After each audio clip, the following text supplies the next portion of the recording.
करत आहोत। अर्थातच संविधानाची प्रत आणि ते खेचून आणण्याची ताकद खऱ्या अर्थाने या सगळ्या युवकांमध्ये होती, म्हणून यांनी माझ्या पाठीशी लागून हे सगळं काम करून घेतलं।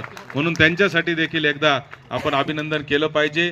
सचिन खडतळे असेल किंवा देवदत्त कापसे असतील किंवा सुहास सर असतील, या सगळ्यांनी पाठपूर्वी माझ्याकडे आले, ते म्हणले आमची बिल्डिंग तयार झालेली आहे, आता उद्घाटन करायचंय। मी म्हणलं बिल्डिंग तयार झाली, पण तुम्ही एस्टिमेट पाहिलं का? ते म्हणले काय त्याच्यात?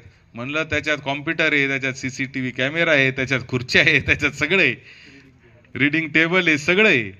मग म्हणले नाही नाही, मग आम्हाला अजून थोडा दिवस लागतील। मग 15-20 दिवस, 1 महिन्याचं काम त्यांनी घेतलं आणि तेवढं ते पूर्ण केलं। मी या निमित्ताने करतो आता, कारण त्याची माझी काही भेट होत नसते, कारण मी ठेकेदाराला भेटत नाही। त्याच्यामुळं मला माहित नाही तो काळा आहे का गोरा आहे, पण त्यांनी जे काय बांधलेलं आहे ते चांगलं बांधलंय, क्वालिटी बांधलंय। आणि मला एवढीच खात्री आहे का याच्यातून हजारो युवक पुढच्या 5-25 वर्षात देशात जगात आपलं नाव करतील आणि निफाडचं नाव देखील जगाच्या नकाशावर घेऊन जातील। अशाच पद्धतीची व्यवस्था इथं आम्ही केलेली आहे। याबद्दल खरं तर मी आपल्या सगळ्या युवकांना खूप खूप शुभेच्छा देतो। ही तुमची इमारत आहे, इथले जे युवक बसले, युवती बसलेले